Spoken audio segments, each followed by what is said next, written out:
돼서. 네, 잘 들리시죠?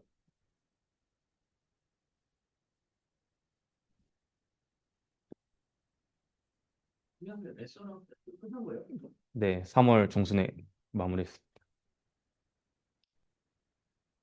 네, 발표 시작하겠습니다. 저는 석박통합과정 재학 중인 양승빈이고요. 오늘 제가 준비한 주제는 코딩 에이전트입니다. 네, 지금 뭐 짧은 영상 하나 준비했는데요. 다들 이제 바이브 코딩이라는 말을 한 번쯤은 다 들어보셨을 거라 생각하는데, 네, 이거 한번 같이 한번 보면 좋을 것 같습니다. Vibe coding explained by Cass. Kitty wants to build website with Altoona. Kitty wants control of the code, but Kitty not know much code. Kitty thinks AI can write. Kitty downloads an AI code editor like Cursor. Kitty says, I want a website to sell tuna. Add homepage, add products, add basket, add checkout. AI codes everything. Now there's too much code. Kitty's not sure if it works. Testing by paw is too slow. Kitty integrates TestWrite MCP right into Cursor. Kitty says, test everything with TestWrite. TestWrite writes all the test cases, even edge cases. TestWrite runs them all in their cloud. Kitty sees what works and what breaks. If something fails, Kitty tells AI to fix it. AI fixes the failed functionalities. Now Kitty has a working website. That's fun. 네, 여기 영상에서 볼 수 있다시피, 요즘 그냥 코드를 잘 짜는 능력이 없어도, 코딩 에이전트한테 뭔가 시키면은, 뭐 홈페이지를 만들어준다든지 하는 식으로 이제 코딩 에이전트 성능이 많이 올라오면서, 바이브 코딩이라고 하는 그런 키워드가 많이 뜨고 있다고 생각을 하는데요. 실제로 뭐 어떤 조사에 따르면은 이 클로드 코드가 이제 코딩 에이전트계 되게 핫한데 클로드 코드가 이제 GitHub 커밋에 이제 차지하는 뭐 퍼센트가 4%고 뭐 이대로 가면은 올해 안에 뭐 20%를 찍는다 뭐 이런 말까지 돌고 있다고 합니다. 그만큼 이제 코딩 에이전트가 네, 요즘에 핫하고 이제 저희 연구실에서도 많이 쓰고 있는 그런 서비스로 알고 있는데요. 그래서 네, 이번에 좀 이런 코딩 에이전트의 구조가 어떻게 되는지를 좀 살펴보려고 이제 그 코딩 에이전트 오픈 소스에서 가장 유명하다고 볼 수 있는 오픈 코드라고 하는 그런 프레임워크를 좀 분석하는 것을 첫 번째 주제로 삼았습니다. 이게 그 된 거랑은 다른 거죠? 네네, 완전 다른 거예요. 그거는 뭐 그거 할까 하다가 그게 뭐 너무 좀 언오피셜 얘기도 많은 것 같고 그 제가 그 일단 파일이 없어가지고 유출된 그거를 아직 많죠. 많다고 하는데 뭐 그거 내리고 있다 뭐 이런 말도 좀 하더라고요. 네. 뭐 클로드 코드 그 엔트로피 쪽에서 뭐 내리라고 했나 봐요. 저도 이거 찌라시긴 한데 네. 그래서 좀 하나씩 내려가고 있다고 네, 얘기를 들었던 것 같습니다. 네. 그래서 네, 오픈 소스에서 가장 유명한 이 GitHub 레포를 가지고 와서 네, 구조가 좀 어떻게 되는지, 어떤 식으로 동작하길래 이렇게 뭐 LLM이 코딩을 잘하게 됐는지를 좀 분석하려고 네, 오픈 코드라고 하는 오픈 소스를 가져왔습니다. 또 GitHub 스타도 굉장히 많고, 네, 커밋도 많고 사용자도 많은 그런 오픈 소스라고 볼 수 있습니다. 오픈 코드 같은 이제 코딩 에이전트의 목적이랑 뭐 솔루션을 좀 간단하게 정리를 해봤는데, 뭐 단적으로 말하면은 사람 개입 없이 아니면은 최소한의 개입만으로 복잡한 코딩 태스크를 완수하는 LLM 에이전트라고 볼 수 있을 것 같은데, 어, 오픈 코드에서 좀 채택하고 있는 프레임워크를 봤을 때, 제가 생각하기에 가장 핵심적인 좀 네 개의 파트는 이렇게 뭐 에이전팅 루프, 뭐 툴 어그멘티드, 컨텍스트 컴팩션, 그다음에 퍼미션 게이티드 세이프티라고 정리를 해봤습니다. 그래서 뭐 LLM만 있으면은 그냥 이제 질문을 주면은 답변하는 그런 모델밖에 안 되는데 뭐 이걸 코딩을 좀 잘하기 위해서 코딩 에이전트로 만들기 위해서 도구를 호출하고 그 도구를 호출했을 때 결과를 계속 이제 결과를 입력으로 받아서 뭐 에이전틱 루프를 도는 뭐 그런 식으로 이제 동작을 하고요. 그다음에 환경이랑 이제 상호작용을 해야 되는데 LLM이 이제 뭐 눈이 실제로 달려 있는 건 아니잖아요. 그래서 이제 그 뭐 레포지토리에 있는 파일을 읽거나 좀 수정을 할 수 있게 하기 위해서 좀 툴을 호출하고 그 결과를 받는 방식으로 네, 구현이 되어 있습니다.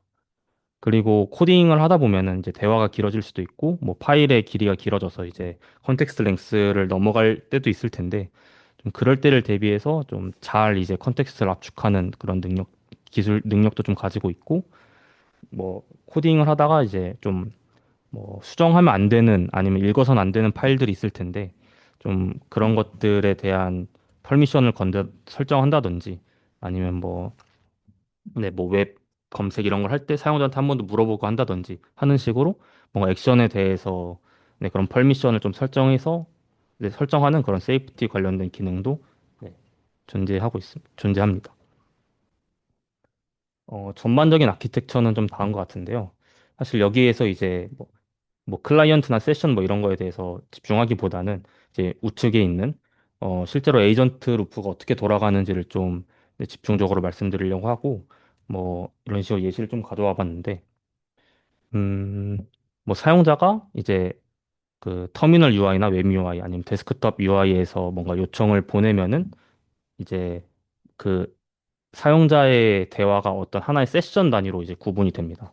그래서 뭐 코딩 에이전트를 사용해 보신 분이라면 아시겠지만 뭔가 대화창 같은 게 있는데 거기에서 말하는 것만 이제 기억을 하잖아요.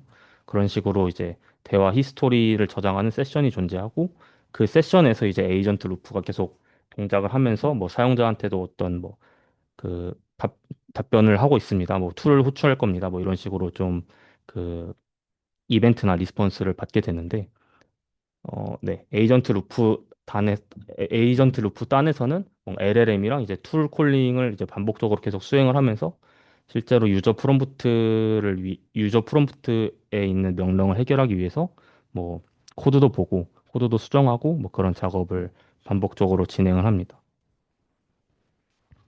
네, 그래서 에이전트 루프 쪽을 좀 자세히 살펴보면요. 일단 세션 DB에는 히스토리가 저장되어 있다고 말씀을 드렸는데 이전 히스토리들을 다 불러오고 그 다음에 그 LLM한테 던져줄 시스템 프롬프트 그리고 현재 작업 디렉토리가 어떻게 되는지 뭐 날짜는 어떻게 되는지 그리고 프로젝트마다 뭔가 지침 파일 같은 거 예를 들어서 claude.md를 많이 쓰실 텐데 뭐 그런 거 같이 프로젝트 지침 파일을 다 받아서 옵니다. 그러면은 이제 뭐 시스템 프롬프트랑 뭐 이전 대화 컨텍스트 그리고 지침 같은 것들이 다 준비가 되어 있으니까 그거를 LLM한테 던져서 뭔가 답변을 받게 되는데 LLM이 생성하는 텍스트는 일반적으로 이제 뭐 어, 네, 스트림 방식으로 이제 출력을 하게 되는데 그 클로드 코드도 이제 쓰다 보면 뭔가 답변이 한 번에 나오는 게 아니라 토큰 단위로 생성이 되잖아요. 뭐 그런 식으로 이제 LLM 응답을 스트림 단위로 이제 생성을 하게 되고 그다음에 여기서 좀 핵심적인 거는 일반적인 그냥 답변을 내뱉는 게 아니라 대부분 이제 툴 콜링을 하면서 그 응답을 생성하게 됩니다. 그래서 뭐 툴 콜링 쪽을 좀 자세히 살펴보면요. 음, 뭐 LLM이 어, 뒤에 뭐 예시가 있는데 LLM이 이제 시스템 프롬프트랑 뭐 파일 구조 그리고 사용자의 명령을 받아서 이제 툴을 호출하면은 바로 툴 호출을 하는 게 아니라 어, 일단 허락을 좀 받습니다. 뭐 예를 들어서 파일을 읽는데 어떤 파일은 이제 읽지 않아야 되는 파일이 있을 거고 어떤 건 읽어도 되는 파일들이 있잖아요. 뭐 그런 식으로 좀 액션이나 아니면은 접근한 파일마다 그런 퍼미션이 설정이 돼 있을 텐데 그것을 체크하고 그거에 따라서 뭐 사용자한테 물어보거나 아니면 디나이 당하거나 하는 식으로 진행을 하게 됩니다. 그다음에 이 퍼미션 체크가 통과되면은 실제로 툴을 호출하고 그 툴에 있는 결과를 받아서 이제 뭐 다시 이제 LLM한테 반환해 가지고 다음 액션을 취하도록 하는 그런 뭐 리액트 기반의 약간 그런 루프를 돌게 되고요. 툴이 이제 그 LLM이 쓸 수 있는 툴들이 굉장히 많은데 뭐 검색이랑 탐색하는 툴, 아니면 파일 자체를 아예 조작하는 툴도 있고 아니면 뭐 네, 뭐 웹에 대해서 뭔가 이렇게 정보를 긁어오거나 아니면 사용자한테 되묻는 그런 뭐 여러 가지 도구들이 존재합니다.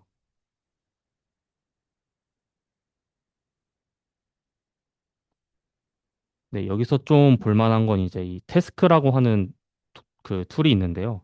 이제 어떤 복잡한 그 프롬프트 같은 경우에는 뭔가 그냥 한 번의 에이전트 루프로 하나의 에이전트가 태스크를 수행하기보다는 뭐 여러 가지 서브 에이전트를 두고 태스크를 수행하는 게 조금 더 그 프롬프트나 명령어를 해결하기에 적합할 수도 있잖아요. 그런 경우에는 이제 메인 에이전트가 뭐 바로 이제 뭐 코드를 읽어보자라고 하는 게 아니라 서브 에이전트를 만들어서 그 서브 에이전트한테 그 독립적인 좀 태스크를 맡깁니다. 그래 이제 그래서 뭐 태스크라고 하는 툴을 메인 에이전트가 부르면은 서브 에이전트가 생성이 되고 그 서브 에이전트가 알아서 이제 에이전팅 루프를 똑같이 돌면서 최종 결과를 이제 다시 그 메인 에이전트한테 반환하는 뭔가 그런 도구라고 볼 수 있습니다. 그래서 뭐 예시를 이제 간단하게 좀 가져왔는데 뭐 예를 들어서 어떤 파일에서 이 포트 값을 바꿔라라고 이제 사용자가 명령을 하면은 뭔가 시스템 프롬프트나 아니면 아까 보여드린 뭐 도구 목록들 그리고 이 쿼리가 이제 입력으로 주어지고요. 그럼 LLM이 이제 판단하에 뭔가 툴을 호출하게 되는데 아까 말씀드린 메인 에이전트가 이제 이 오픈 코드에서는 프라이머리 에이전트라고 네, 명령을 하고 있고요. 이 프라이머리 에이전트가 이제 어떤 추론을 했을 때 일단 이 파일을 읽어야겠다라고 하면은 파일을 읽는 툴을 이제 호출하게 되고 그 이 툴에 대한 결과가 다음 이터레이션에서 이제 이 입력으로 또 추가가 되면서 이제 계속 그 추론과 뭐 툴 호출, 툴 결과 반환을 반복하면서 마지막에 이제 뭐 작업이 완료되거나 하면은 뭐 스탑을 출력을 해서 이제 이 하나의 입력에 대해서 해소하는 뭐 그런 루프를 네, 루프를 도는 형식으로 이 코딩 에이전트가 동작을 합니다. 서브 에이전트에 대해서 조금 더 자세히 말씀드리면은 방금 보여드린 그 프라이머리 에이전트가 이제 에이전트 루프를 돌다가 뭔가 이 태스크라고 하는 도구를 출력하게 되면은 그때 이제 서브 에이전트가 호출이 되는 형태인데 뭐 서브 에이전트도 이제 어쨌든 에이전트 루프를 돌기 때문에 거기에서 이제 뭔가 세션이 독립적으로 존재를 하고요. 그래서 이 프라이머리 에이전트한테 이 서브 에이전트가 뭔가 반환을 하는 거는 서브 에이전트의 뭔가 추론이나 아니면 툴 호출 결과가 아니라 그냥 최종적인 답변 형태만 이제 반환을 해서 뭐 세션 길이가 너무 길어지거나 터지지 않도록 뭐 관리한다고 이제 말을 하고 있습니다. 이 프라이머리 에이전트도 이제 뭐 두 가지가 있는데 클로드 코드도 이제 뭐 탭을 누르면은 뭐 일반적인 그냥 에이전트가 있고 아니면 플레인 모드로도 막 들어가기도 하잖아요. 그거랑 비슷하게 이제 오픈 코드도 뭐 플랜이라고 하는 그런 프라이머리 에이전트를 두고 있고 그 플랜 모드에서는 뭐 파일 수정이나 이런 거 직접 할 수는 없고 그냥 진짜로 계획만 짜도록 뭔가 설정이 되어 있다고 합니다. 뭐 서브 에이전트도 이제 일반적인 서브 에이전트가 있고 그다음에 코드 탐색을 하기 위한 그런 전용 서브 에이전트도 이제 뭐 존재한다고 말하고 있습니다.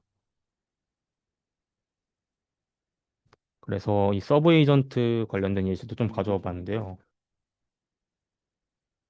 밥을 폴크를 한다 그러나?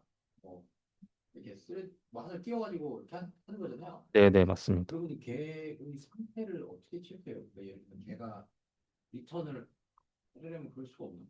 걔가 리턴을 안 주면 어떻게 되죠? 뭐 데들락 같이 막뭐 그런 거 같은 게 아마 뭐 자체적으로 좀 타임아웃 같은 걸 걸어가지고 뭐 그런 뭐 올선이나 이런 거 좀 방지하지 않을까 싶긴 합니다. 네.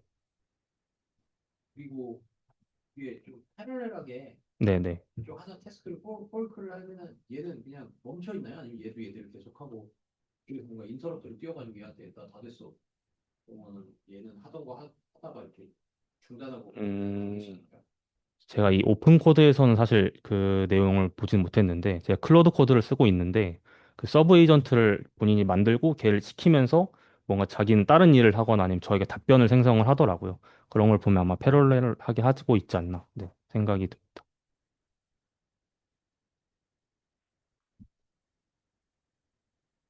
네, 이거는 뭐 간략하게 좀 준비한 예시인데, 예를 들어서 뭐 사용자가 이 JWT를 사용하는 모든 코드를 찾아서 요약해줘라고 한다면은 뭐 이 프라이머리 에이전트가 직접 수행하기보다는 뭐 서브 에이전트를 만들어서 위임할 수도 있잖아요. 그러면은 다음과 같이 이 태스크라고 하는 도구를 호출해서 서브 에이전트한테 이 태스크를 맡기고, 그럼 이 서브 에이전트는 이 하나의 태스크를 이제 본인의 에이전트 루프에서 쭉 돌게 됩니다. 뭐 이것도 동일하게 에이전트 루프이기 때문에 뭐 툴 호출하고 결과 받고 또 다시 툴 호출하고 하는 식으로 이제 이터레이션을 이어나갈 거고 그렇게 해서 최종 이제 피니시가 나올 때 그 최종 요약된 텍스트, 그러니까 사용자 쿼리에 맞는 그런 텍스트를 생성을 할 텐데 이제 프라이머리 에이전트한테는 이 마지막 그 최종 답변만 이제 받게 되어서 이제 프라이머리 에이전트가 사용자한테 실제로 뭐 어떻게 결과가 나왔다라고 보고하는 형식으로 네, 진행이 됩니다. 네. 서브 에이전트 말고도 이제 히든 에이전트라고 있는데요. 이거는 뭐 사용자가 호출하거나 아니면은 LLM이 알아서 호출하는 그런 에이전트는 아니고, 시스템적으로 그냥 트리거를 좀 이제 기반으로 자동적으로 호출하는 에이전트라고 합니다. 그래서 크게 세 가지가 있고, 뭐 하나는 컴팩션 에이전트라고 해서 이제 뭐 에이전트 루프를 계속 돌다 보면은 토큰이 이제 쌓여서 컨텍스트 랭스를 넘어갈 수도 있는데 그런 경우를 좀 방지하기 위한 그런 에이전트이고, 타이틀 에이전트는 저희가 뭐 챗GPT를 쓰거나 아니면 코딩 에이전트를 쓸 때 뭐 자동으로 뭔가 그 제목이 이제 달리잖아요. 그러니까 그걸 위한 에이전트입니다. 그리고 서머리 에이전트는 이제 사용자가 직접적으로 뭔가 세션에 대해서 요약해달라라고 할 때만 좀 호출되는 에이전트인데, 뭐 컴팩션 에이전트랑 좀 다른 점은 컴팩션 에이전트의 목표는 뭔가 LLM이 앞으로 이제 볼 그런 컨텍스트를 위해서 좀 잘 압축하자라면은 서머리 에이전트는 그 사람이 보기에 좀 좋은 형태로 요약하자, 뭐 이런 목표가 좀 달라서 이렇게 구분이 되어 있는 것 같습니다. 그래서 뭐 컴팩션 에이전트를 조금 더 자세히 보면은 뭐 툴 호출을 할 때 뭔가 그 에이전트 루프를 돌 때 이터레이션이 존재하는데, 하나의 이터레이션이 끝나는 시점에서 뭔가 이제 다음 LLM 호출 이전에 그 호출을 실제로 하기 전에 이제 호출에 전달될 그런 컨텍스트의 길이를 좀 계산을 해본 다음에, 이게 만약에 이 그 LLM 사용하는 LLM의 컨텍스트 한도 빼기 이제 출력용으로 좀 할당해 놓은 이 32K의 90%를 초과한다 하면은 이 오버플로우가 감지가 돼서 이제 스테이지 2나 아니면 스테이지 2하고 3까지 이제 통해서 그 컨텍스트를 압축하게 되고, 뭐 여기에서 말하는 거는 맨 처음에는 이제 저비용 압축이라고 해서 LLM을 쓰지 않고 그냥 최근 대화 히스토리 중 일부는 이제 보호를 해놓고 그 이전에는 그 이전에 실행했던 도구 실행 결과들이 막 있을 텐데, 뭐 파일 읽거나 하면은 이제 파일을 읽은 거에 대한 결과가 쭉 쌓여 있을 텐데, 뭐 툴을 호출했다는 사실만 남기고 그 결과 내용만 제거를 하면은 뭐 효과적으로 이렇게 잘 압축을 할 수 있다고 합니다. 근데 만약에 그렇게 했는데도 아직도 토큰이 이제 이 90%를 넘으면은 LLM을 써서 이제 뭐 꼴이나 인스트럭션, 그다음에 뭐 디스커버리, 그다음에 지금까지 완료한 거, 그다음에 뭐 지금 작업과 관련된 파일들과 같은 그런 그냥 포맷으로 뭐 LLM한테 이제 요약을 시켜서 뭐 다음 루프에 이제 넘겨주는 식으로 해서 그 컨텍스트를 관리한다고 말하고 있습니다.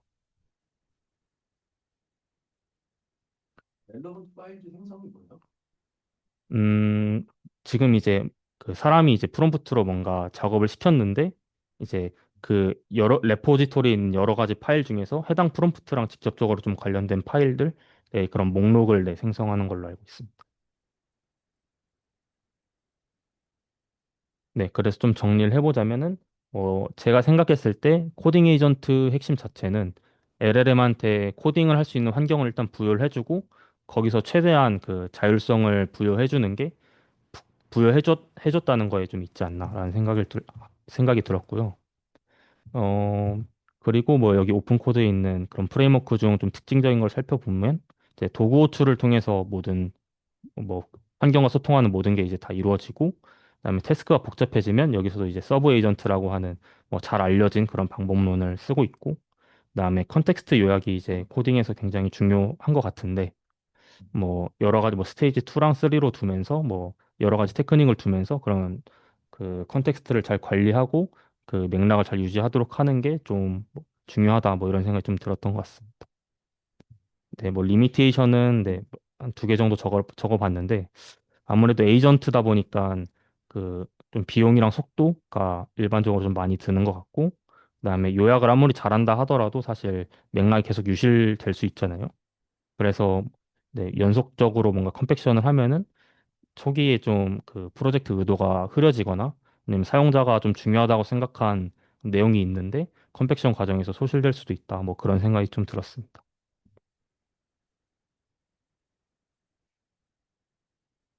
네, 그럼 이어서 다음 발표로 넘어가겠습니다. 네, 이것도 코딩 에이전트 관련된 논문인데요.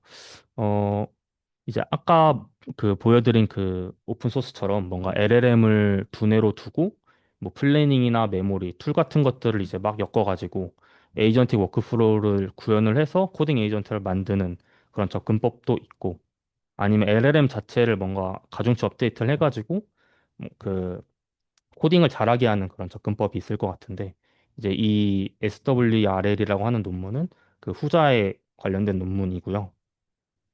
메타 AI에서 이제 뭐 냈고, 뭐 뉴립스 2025년에 붙은 그런 논문입니다. 이제 이 논문에서 말하는 목표는 리얼월드 소프트 엔지니어링 태스크 중에서도 이 GitHub 이슈를 해결하는 그런 문제를 잘 풀기 위해서 뭐 LLM의 RL 하는 방법론을 제안한다 이고요.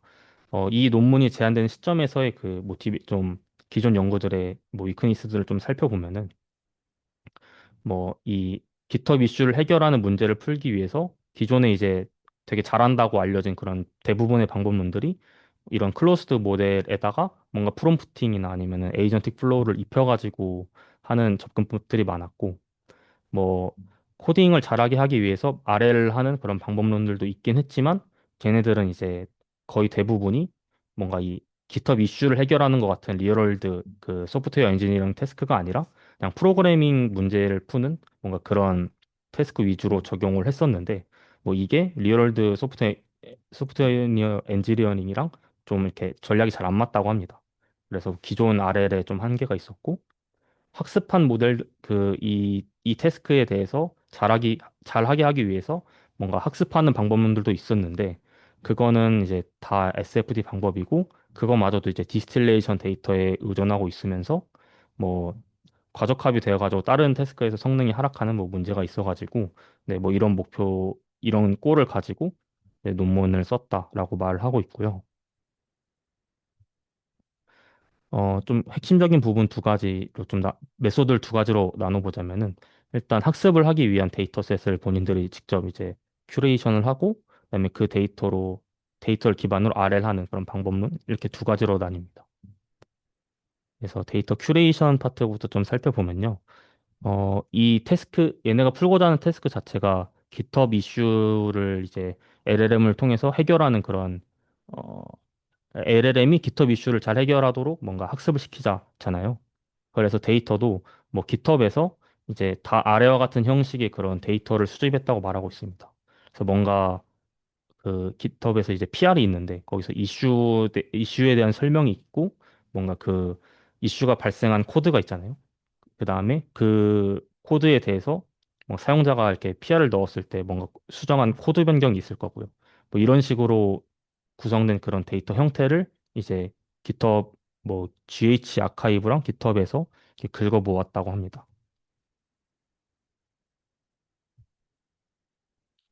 근데 이제 아까처럼 모으면은 이제 어떻게 보면은 수정이 무조건 되어야 되는 파일이랑, 그 다음에 그 이슈 상황에 대한 코멘트가 있고, 그다음에 수정이 됐을 때 그런 코드 이렇게만 있는 거잖아요. 근데 이제 뭐 모델이 만약에 이 데이터로만 학습을 하게 된다면은 이제 뭔가 코드 파일을 입력받았을 때, 아, 이 파일은 전부 수정해야 된다라는 이제 편향이 생기게 될 텐데, 실제 뭔가 리얼월드에서 그 GitHub 이슈 같은 걸 해결하려면은 일단 맨 처음에 뭐 어떤 파일을 수정해야 되는지부터 이제 구분을 할 수가 있어야 되기 때문에, 이 저자들은 뭔가 이 참고용 파일, 그러니까 수정 대상이 되는 파일뿐만 아니라 이 수정이 돼서는 안 되지만 이 이슈랑은 좀 관련 있는 파일들을 이제 같이 모아가지고 학습 데이터셋으로 구성을 했다 말하고 있는데요. 뭐 예를 들어서 이 쿼리.파이가 수정 대상이고, 뭔가 수정 대상이라고 하면은 만약에 이 과정을 거치지 않으면은 모델은 이제 입력된 파일은 무조건 수정해야 된다라는 편향을 가지게 될 텐데, 이 쿼리.파이를 수정할 때 수정하면 안 되지만 참고해야 되는 파일들까지 같이 뭔가 입력을 하게 되면은 모델이 알아서 이제 이 세 개 중에서 좀 그 해당 이슈에 대한 파일을 식별하는 능력까지 학습하게 될 거잖아요. 뭐 그래서 좀 이런 그 참고용 파일, 관련 있는 파일을 추가하는 과정을 네, 거쳤다고 합니다. 네, 그리고 뭐 마지막으로 필터링을 해서 뭐 실제로 이슈 코멘트가 있고, 뭐 버그 수정 관련된 PR이고, 실제로 프로그래밍 파일을 변경하고 있는 그런 데이터들만 이제 가져와서 뭐 총 이제 27만 개 정도의 시드를 가지고 이걸로 이제 아래를 하게 됩니다. 그래서 뭐 예시 시드는 뭐 이렇게 생겼는데 이슈 코멘트가 있고 그다음에 수정 대상이 되는 파일뿐만 아니라 그거와 관련된 그런 참고용 파일도 있고요. 그다음에 실제 보상 계산에서 이제 활용이 되는 어떻게 보면 라벨로서 좀 활용이 되는 그런 네, 정보도 이제 가지고 있습니다. 네, 그러면 그다음에 이 논문에서는 이 라마 3.3 70빌리언 모델에다가 이제 아래를 적용을 해서 그 GitHub 이슈를 해결하는 능력을 강화를 하고 있는데요. 그 GRPO 기반의 아래를 쓰고 있고요. 어, 일단 랭귀지 모델한테 아까 그 데이터셋에서 구성된 이슈 코멘트 그리고 코드 파일 전체를 입력을 해서 뭔가 답변을 생성하도록 합니다. 근데 그 답변은 그 어쨌든 그 리즈닝 모델이기 때문에 뭐 싱크 토큰이랑 솔루션 토큰을 생성을 하도록 하는데 예시를 보시면은 네, 여기 오른쪽처럼 뭔가 추론을 일단 먼저 시키고 그다음에 솔루션 파트에 실제로 정답을 내뱉도록 하는데 이제 이슈에 대한 이슈를 보고 코드를 수정하는 태스크잖아요. 그래서 어떤 부분을 수정을 해야 되는지를 이제 명시하는 서치 부분, 그다음에 얘를 어떻게 수정해야 되는지를 이제 명시하는 이 리플레이스 부분으로 나눠서 이제 출력을 하도록 시킵니다. 그리고 이제 이 출력물을 기반으로 그 뭔가 보상을 이제 계산을 하게 될 텐데 형식을 따르지 않으면 일단 마이너스 1점을 주고요. 그다음 형식이 올바르면은 이 모델이 생성한 코드 수정이랑 실제로 아까 데이터셋 구축 과정에서 이제 수집한 실제로 머지된 코드 수정이랑 이걸 이제 텍스트 간의 유사도를 비교를 해가지고 보상을 계산합니다. 여기서 이 시퀀스 매처라고 하는 라이브러리를 썼다고 하는데 이게 이제 두 텍스트 간의 가장 긴 공통 부분을 찾는 뭔가 그런 기반의 유사도 계산이라고 하고 뭐 완전 일치하면 1점, 뭐 완전 불일치하면 0.0을 반환하는 네, 그런 이제 텍스트 기반의 보상 함수를 이 논문에서는 설계하고 있습니다.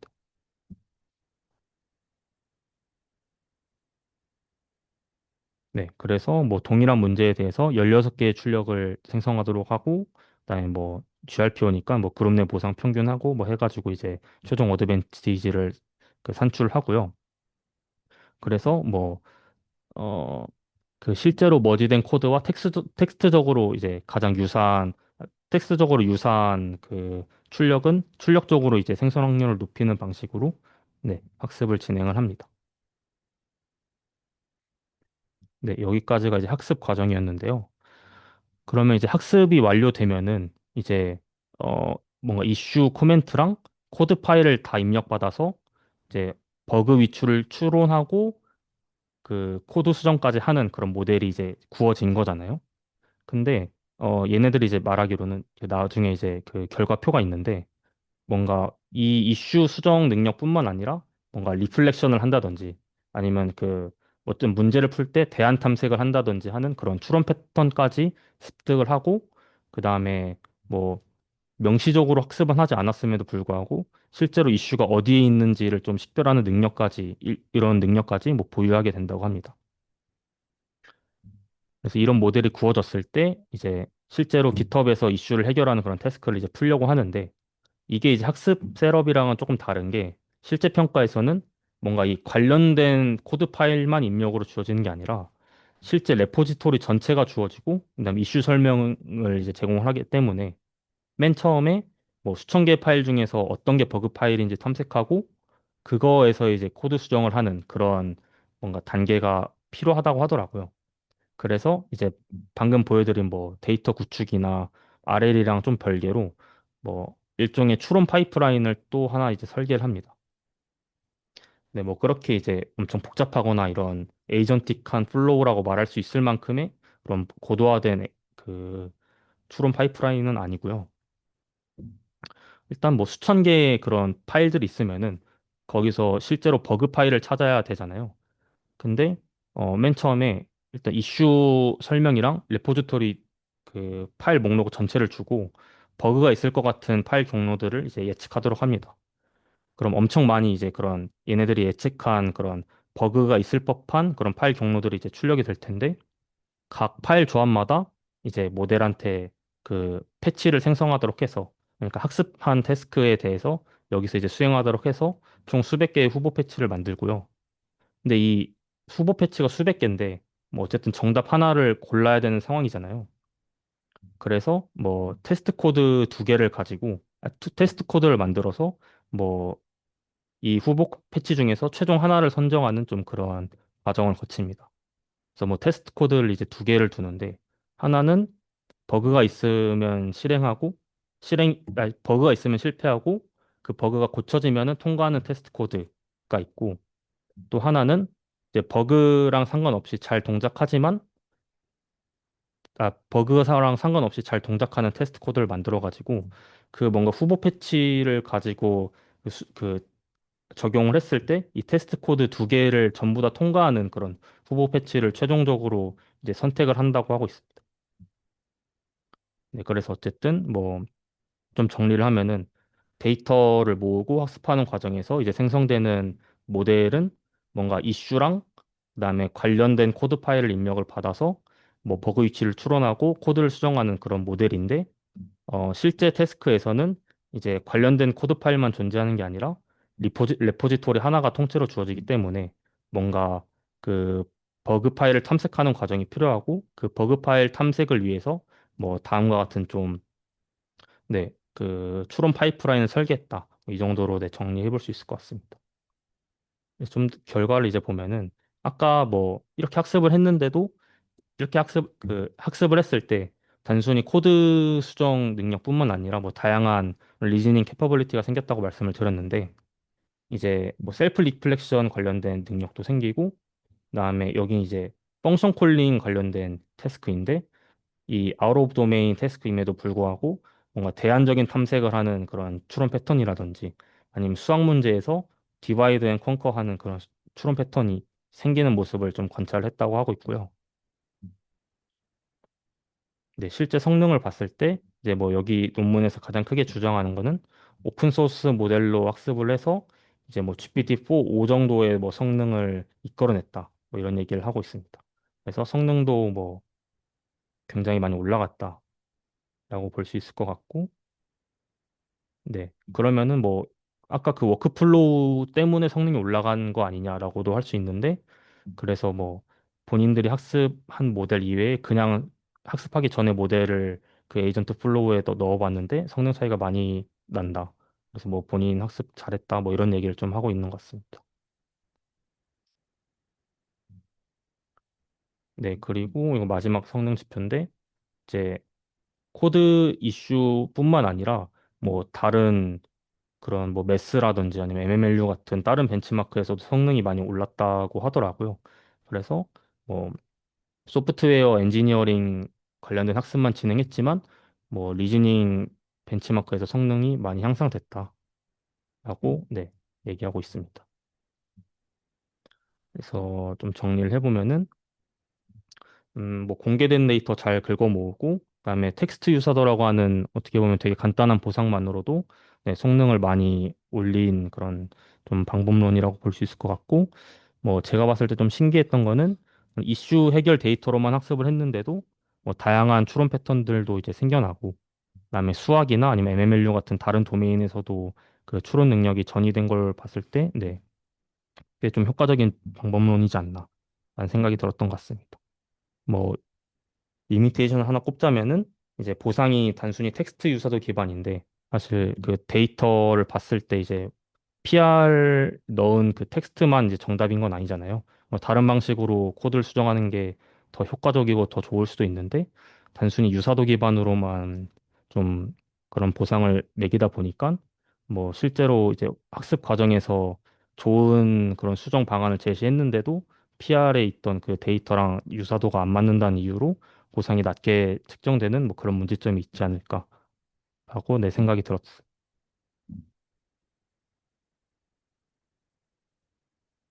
네, 전 여기까지입니다. 네. 여기까지 하겠습니다. 네, 감사합니다. 뭐 방금 건 얼마나 유명한 거예요? 뭐 사이테이션이 한 그래도 200개는 넘었던 것 같습니다. 네. 오픈 소스요. 코드는 안 봐봤는데 아마 있을 거. 네, 있을 거.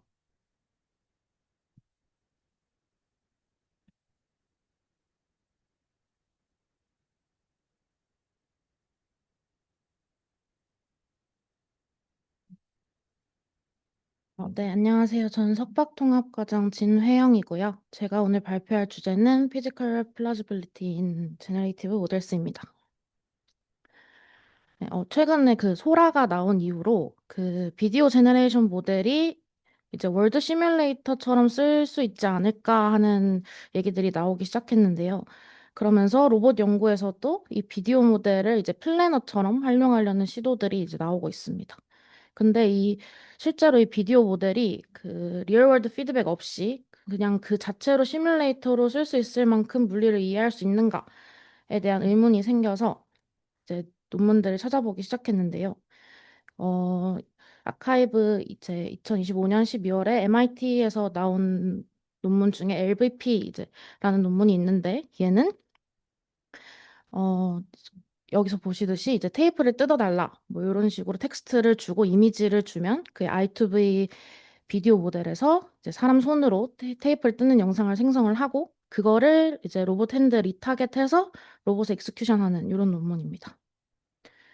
네, 그래서 요 모델을 제가 실제로 돌려봤더니 물리를 잘 이해하지 않는 것 같았어요. 지금 여기 제가 돌린 예시인데, 그 사람 손에 이 국자라고 하면 될까요? 얘가 안 닿았는데도 움직이는 약간 이런 양상들을 보이는 것을 확인할 수 있었습니다. 네, 그래서 어, 어떤 어떤 걸 만들어야 되는지, 그러니까 시멘틱하게 뭘 해야 되는지는 이해를 할 수 있지만 실제 인터랙션이 있는지 그런 뭐 컨택트가 생겼는지 이런 건 잘 이해를 하지 못하는 것 같아 보였고요. 그래서 제가 비디오 제너레이션에서 피지컬 플라지빌리티를 부여한 논문들에 어떤 게 있을까라는 주제로 두 편을 소개해 드리려고 합니다. 네, 첫 번째로 소개해드릴 논문은 Perpetual Wonder이라는 논문이고요. CBPR 2026 하이라이트 논문이고 스탠포드에서 나왔습니다. 한 줄로 요약해드리면 싱글 이미지랑 이제 연속된 액션 시퀀스를 입력으로 받아서 4D 가우시안 씬을 생성하는 방법론입니다.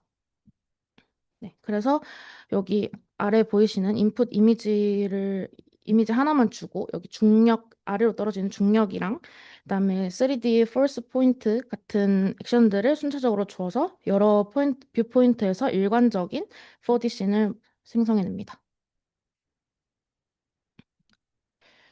보통 이제 피지컬 어웨어 비디오 제너레이션 방법들이 비디오 모델만으로는 물리를 해결하기 어려워서 피지컬 시뮬레이터를 연동을 하는데요.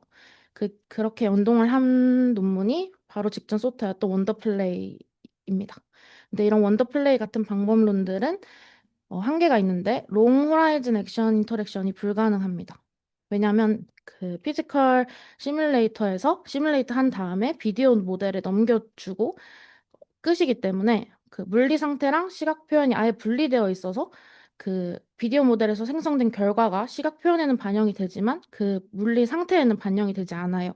그래서 이게 시퀀셜하게 액션이 가게 되면은 점차 이제 오차가 생기는 것입니다. 그래서 이 논문에서는 피지컬 스테이트랑 비주얼 리프레젠테이션을 서로 양방향으로 연결하자라는 아이디어를 가지고 논문을 썼습니다. 그래서 전체 파이프라인은 이제 하려고 하는 거는 싱글 이미지랑 액션 시퀀스 받아서 4D 가우시안 씬 만드는 거고요.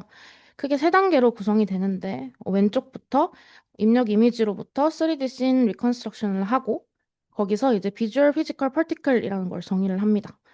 그 다음에 요거랑 액션이랑 같이 포워드 패스에서 피직스 시뮬레이터에 넣어서 시뮬레이션을 하고요. 그거를 백워드 옵티마이제이션을 통해서 VPP를 업데이트해서 다시 물리 펄티컬을 업데이트하게 됩니다. 이렇게 한 바퀴 도는 걸 한 라운드라고 부르고요. 액션이 여러 개가 들어오게 되면은 요거를 여러 라운드를 돌려서 이제 시퀀셜하게 처리를 하게 되고 요거를 클로즈드 루프 시스템이라고 부르고 있습니다. 네, 그래서 자세하게 설명을 드리면 먼저 초기 3D 씬을 만드는 단계인데요. 인풋이 이제 싱글 이미지라서 3D 정보가 부족합니다. 그래서 세 단계를 거쳐서 만들게 되는데 젠 3C라는 모델을 써서 카메라가 움직이는 영상을 생성합니다. 그래서 멀티뷰 이미지를 얻고요. 그 멀티뷰 이미지를 가지고 콜맵으로 카메라 파라미터를 잡고 그다음에 가우시안 스플래팅을 통해서 초기 3D 가우시안 씬을 구성을 합니다. 그 다음에 셈2를 써서 세그멘테이션을 해서 그 가우시안 그룹핑을 해서 이제 foreground와 background를 구분을 하고요. 네, 여기까지가 이제 3D 씬 리컨스트럭션이 됩니다. 그럼 여기서 이제 비주얼, 피지컬, 얼라인, particle이 나오게 되는데 우리가 관심 있는 거는 foreground니까 이제 foreground를 여러 오브젝트의 집합으로 보고 각 오브젝트마다 이 VPP를 정의를 하게 됩니다. VPP는 particle position, velocity, 그다음 visual appearance 세 가지로 이루어져 있는데요. 첫 번째로 이제 피지컬 다이나믹 관점에서 오브젝트 내부에서 이제 particle을 샘플링을 해서 각 particle의 위치랑 속도를 저장을 합니다. 요게 피지컬 시뮬레이터에 들어가는 상태가 되는 거고요. 두 번째로는 비주얼 어피어런스 관점에서 각 파티클이 K개의 가우시안 프라이미티브스를 연결이 되게 됩니다. 그래서 파티클이 움직이게 되면 거기에 묶여있는 가우시안들도 같이 움직이게 되는 것이고요. 각 가우시안의 3D 위치는 대응되는 피직스 파티클의 위치에 작은 러너블 오프셋을 더한 형태로 정의됩니다. 네, 그래서 이렇게 러너블 오프셋을 더하는 이유는 가우시안이 파티클로부터 너무 멀리 벗어나면 물리랑 비주얼이 따로 놀게 되니까 가까이 붙어 있도록 일부러 제약을 걸어주는 것입니다. 그래서 보시면은 파티클은 물리를 해결하는 거고 가우시안은 시각적을 해결하는 건데 요거 두 개를 묶어둔 것이라고 보시면 될 것 같습니다. 네, 그래서 요 VPP랑 액션을 같이 이제 forward pass에서 이제 피직스 시뮬레이터에 넣어주게 되는데요. 시뮬레이터는 제네시스라는 물리 시뮬레이터를 썼다고 하고요. 여기서 리기드 바디, NPM, PBD 이렇게 여러 솔버를 사용해서 각 물체가 뭔지에 따라서 각각 다른 솔버를 사용을 했다고 합니다. 네, 그래서 피직스 시뮬레이터에서 각 파티클의 포지션이랑 벨로시티를 업데이트하게 되면 그 파티클의 앵커가 되어 있는 가우시안도 같이 움직이게 됩니다. 그래서 피직스를 어피어런스에 반영할 수 있는 단계가 되고요. 근데 이 제네시스가 완벽하지는 않기 때문에 이렇게만 하면 영상이 되게 콜스하고 아티팩트가 많다고 해요. 그래서 백워드 패스에 넣어서 이제 옵티마이제이션을 해주는데요. 솔버 그러니까 오브젝트 안에 이제 파티클이 있잖아요. 그거를 이제 그냥 물리적으로 시뮬레이션을 해주는 겁니다. 액션을 주니까 뭐 액션이 아래로 떨어지는 중력 액션이면은 그쪽으로 이제 파티클을 이렇게 내려주는 그런 역할을 하게 됩니다. 네, 그냥 시뮬레이터라고 생각하시면 될 것 같아요. 네, 그래서 백워드 패스를 보면은 이제 앞서 이제 포워드 패스로 콜스 4D 씬을 만들었잖아요. 그거를 이제 리파인하는 단계라고 보시면 되는데 우선 콜스 씬을 이제 각 뷰포인트에서 RGB랑 옵티컬 플로우 두 가지로 렌더링을 합니다. 그 다음에 이제 바이모달 컨트롤 스킴으로 비디오 모델을 컨트롤드 제너레이션 하는데요. 이게 어떻게 하는 거냐면 옵티컬 플로우가 있으니까 그걸로 와프드 노이즈를 만들어서 고이터 플로우 논문에서 제안한 방식대로 모션 방향과 노이즈 방향을 얼라인 시켜서 디퓨전이 그 방향을 따라갈 수 있도록 유도해 줍니다. 네, 그리고 우리가 콜스 비디오를 만들었으니까 그거를 이제 VA 레이턴트를 태워서 SD 에딧 방식으로 워프드 노이즈와 혼합하게 됩니다. 네, 이렇게 하면은 물리 시뮬레이션의 움직임 방향은 유지를 하면서 시각적으로는 자연스러운 리파인드 비디오를 생성을 하게 되고요. 네. 그래서 이렇게 비디오가 생성이 되면은 요거를 타겟으로 써서 아까 말한 VPP를 옵티마이즈 하게 됩니다. 로스는 이제 세 파트로 나뉘게 되는데 여기 첫 번째 항은 백그라운드에 대한 로스고요. 두 번째 항은 그 foreground에 대한 그냥 로스입니다. L1이랑 SSIM이라고 보시면 될 것 같고 뒤에 붙어 있는 이제 LSIM이라는 거는 constraint이라고 보시면 될 것 같은데요. 아까 연결해줬던 그 K개의 가우시안 위치의 평균이 앵커 퍼티클로부터 너무 벗어나지 않도록 잡아주는 레귤라이제이션이라고 보시면 될 것 같습니다. 네. 그래서 이 로스를 사용을 해서 백프로파게이션 해서 VPP 파라미터들을 업데이트하게 됩니다. 이제 여기까지가 하나의 라운드고요. 이제 루프를 설명드리게 되면은 앞선 모델들에서는 여기까지 그냥 끝이었는데, 이 모델들에서는 여러 액션 시퀀스를 할 수 있게 하는 게 그거잖아요. 컨트리뷰션이잖아요. 그래서, 어, 이 한 라운드의 옵티마이제이션이 끝나면 최적화된 K개의 가우시안 위치의 평균을 다음 라운드의 피직스 시뮬레이터에 들어갈 초기 위치로 세팅을 합니다. 네, 그래서 VPP가 업데이트 됐으니까 그거를 다시 이니셜 값으로 사용을 해서 다시 피직스 시뮬레이터에 넣는 거죠. 네, 그렇게 되면은 이제 비디오 모델이 시각적으로 보정한 결과가 다시 피직스 스테이트로 들어가게 되고, 그러면은 제너레이티브 리파이먼트가 피직스에 반영이 됩니다. 네, 그렇게 해서 액션이 여러 개 연속으로 들어가도 안정적으로 루프가 생성될 수 있도록 해줍니다. 그래서 결과를 보여드리면 다음과 같은데요. 어, 요 잼이 아래로 드립돼야 된다. 이런 현상에 대해서 다른 모델들에 비해서 굉장히 잘 생성하는 것을 볼 수 있고, 소타였던 이제 원더플레이 같은 경우는 옆쪽에 이제 뷰가 제대로 생성이 되지 않은 것에 비해서 요 Perpetual Wonder 같은 경우는 잘 생성하는 것을 확인할 수 있습니다. 네, 그 영상으로 보시면 다음과 같은데요. 오른쪽 이제 소타인 거고, 비교를 해보시면은 여러 액션 시퀀스에 대해서 이제 Perpetual Wonder가 그전 원더 플레이보다 훨씬 더 잘 반영을 하는 것을 확인할 수 있고요. 완 2.2랑 비교를 했을 때도 액션을 굉장히 잘 따라가는 것을 확인할 수 있습니다. 네, 여기까지가 이제 Perpetual Wonder에 대한 내용이 되고요. 시간이 뭐예요? 최종적으로 여기서. 액션이, 그러니까 뭐 예를 들어서 오른쪽 방향으로 이동해라. 그러면 그냥 숫자로 주어집니다. 뭐 0.300 이렇게 하면은 X축 방향으로 이동. 이런 식으로 주어지게 됩니다. 물체가 있어야 하는 뭐 위치에 시간에 따른 트레젝토리를 준다는 얘기야. 네, 약간 힘에 대한 내용이 되고요. 약간 벨로시티에 반영이 될 수 있는 그런 형태로 들어간다고 합니다.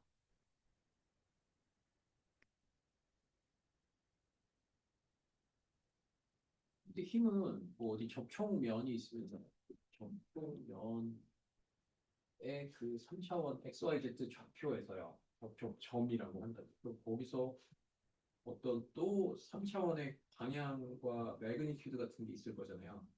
네. 그거는 이제 여기 있는 시뮬레이터에서 시뮬레이션 해주는 거예요. 요 제네시스. 보시면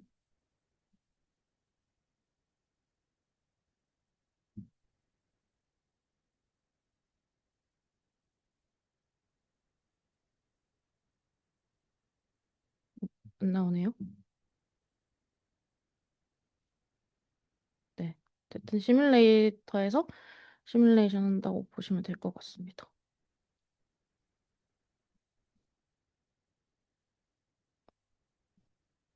멈췄어요.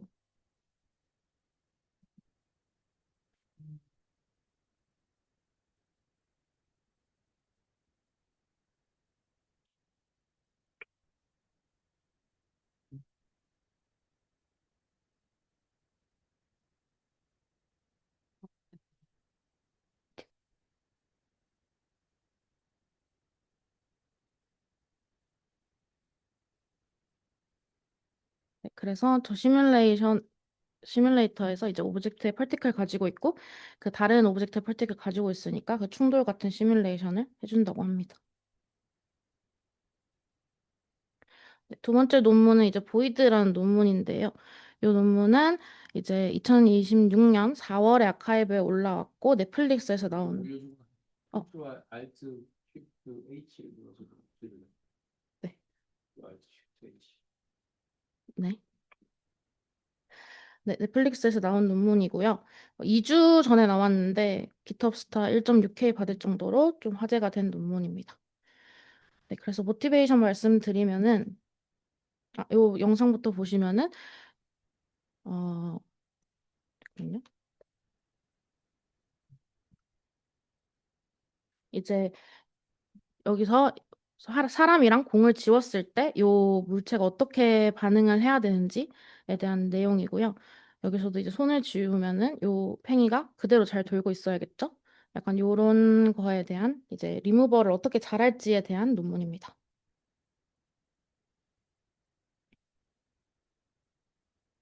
네. 그래서 모티베이션을 말씀을 드리면 이제 기존 비디오 오브젝트 리무벌 방법들은 인페인팅 방식으로 이루어지고 있어서 그 물체를 지우고 그 자리에 자연스럽게 이제 배경을 채우는 데 그치는데요. 이렇게 하게 되면은 이제 물리 세계의 인과적 변화가 반영이 되지 않습니다. 그래서 만약에 도미노가 이렇게 줄줄이 쓰러지는 영상에서 중간 도미노를 치우면은 뒤쪽 도미노들은 안 쓰러져야 되는데 현재까지는 그냥 다 쓰러지는 그 딱 가운데 지우고 싶은 도미노만 지워지는 이런 방법이었고요. 그래서 이 논문에서는 이제 비디오 에디팅 모델도 월드 시뮬레이터처럼 행동해야 한다라는 아이디어를 가지게 됩니다.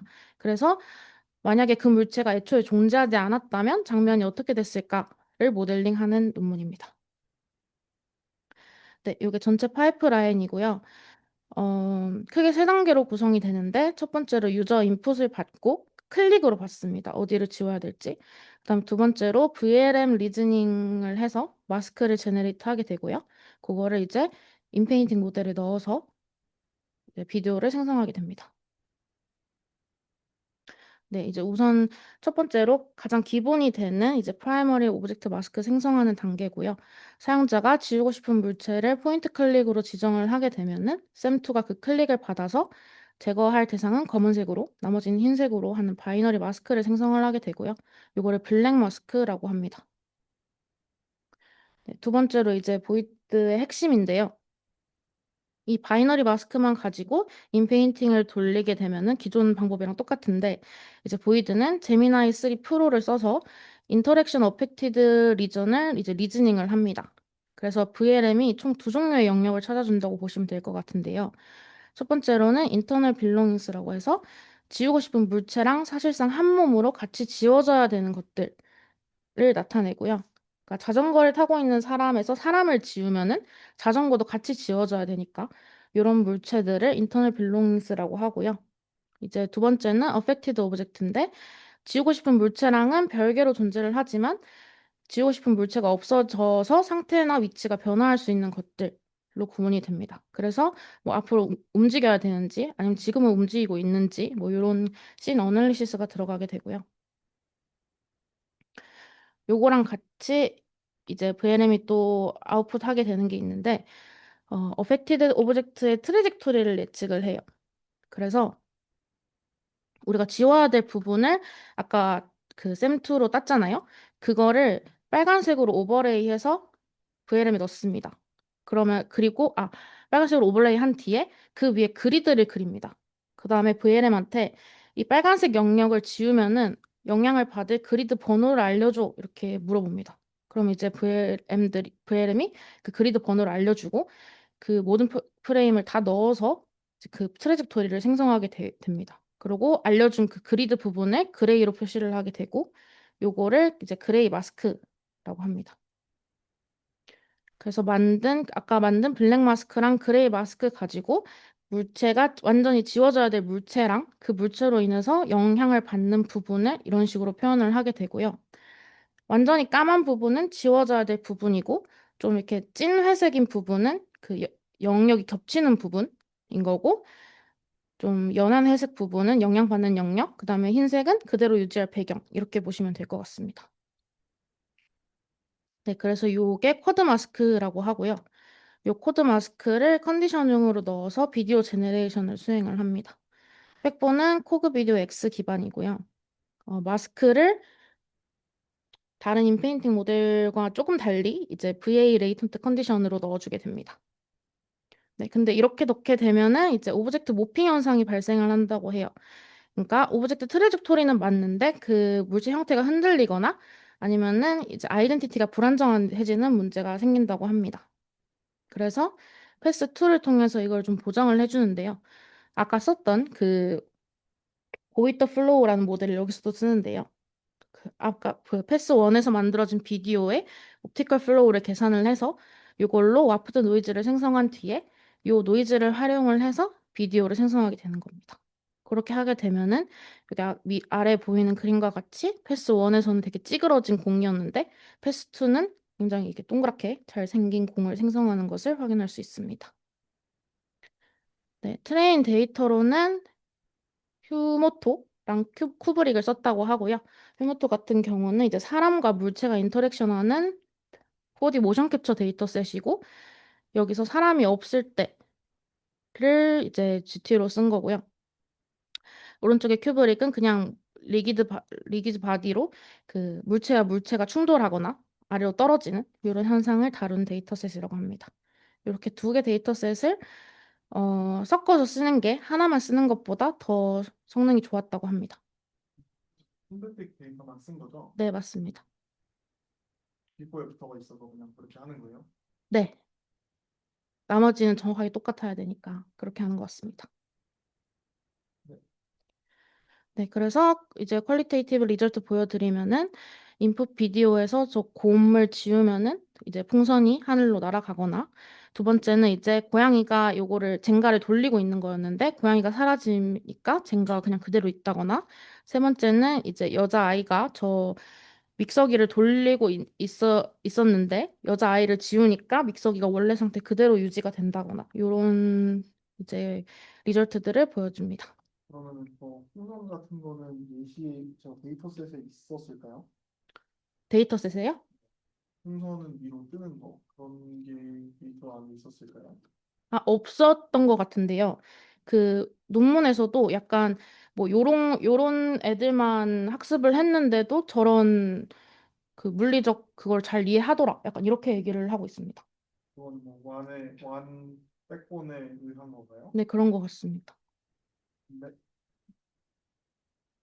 가스불을 갈궈져가지고 가스불을 꺼갖고 불이 안 났으면 가스불을 안 껐으면 불이 화르르 날래나? 어, 그렇지 않을까요? 네. 네, 그래서 두 편의 논문을 이제 비디오 모델이 스탠드얼론으로 물리를 이해하지 못할 것이다 라는 문제의식에서 이제 가져와 봤는데요. 앞에 설명드렸던 퍼페추얼 원더 같은 경우는 제너레이션 관점에서 이제 피직스 시뮬레이터를 사용을 해서 해결을 했고 보이드는 이제 에디팅의 관점에서 VLM의 이제 리즈닝을 사용을 해서 해결을 했습니다. 그리고 두 모델 다 고이터 플로우의 왑스 노이즈 기법을 활용을 했다는 점이 좀 네, 주의 깊게 볼 점인 것 같고요. 그래서 결론적으로는 이제 모션 방향이나 이런 거는 시뮬레이터나 VLM을 통해서 플래닝으로 결정을 하고 비주얼 리파이먼트만 비디오 모델에게 맡기는 그런 이제 트렌드를 보여주고 있는 것 같습니다. 고 위더 플로우도 뭐좀 간단하게 알려주실 수 있나요? 고이터 플로우요? 잠깐만요. 요거 제가 저번 랩 세미나 때 발표를 했었는데 네, 유명 네, 12/2025 오랄 페이퍼고 고현씨 많이 보내주셨어. We present 아이고 Go 아이고 File, a method for computed image to video diffusion 이런 식으로 이 고양이를 이렇게 움직이고 싶으면 그 모션 그대로 generated 이제 노이즈를 이런 식으로 와핑을 해주면 비디오 모델에서도 그 모션이 반영된 이제 그 the noise moves with the 어피어런스가 cat. 생성이 된다는 그런 논문이게 됩니다. Given this work noise as an initialization for the diffusion process, 네. 그래서 요거 노이즈 와핑하는 거는 되게 간단하게 그냥 네, 11레벨에서 진행을 하는 걸로 기억을 합니다. 네. 네, 혹시 다른 질문 있으실까요? 물리는 이게 이미지나 그러니까 비디오 생성 모델한테 책임을 넘겨야 되는 거야. 그러니까 나는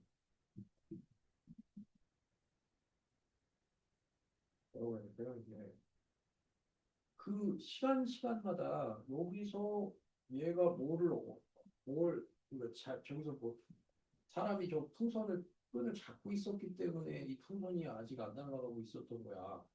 네.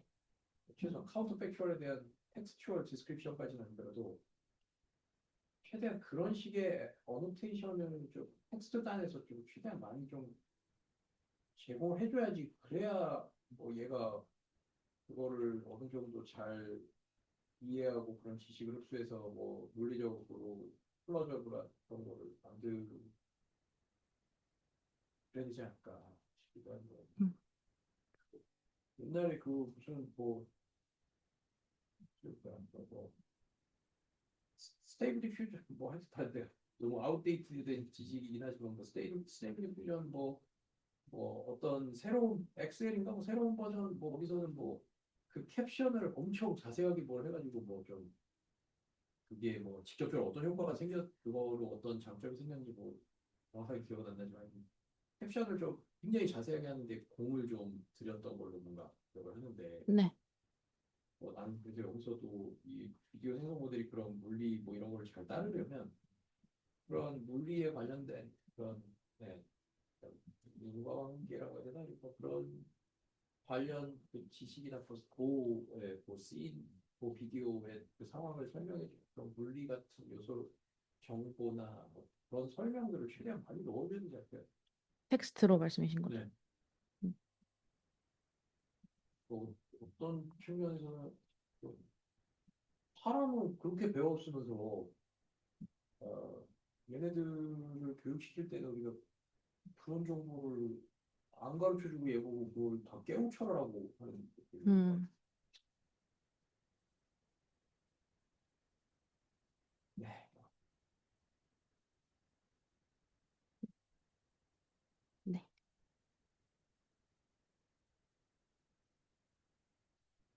그냥 뭐 어쩌라는 얘기는 아니고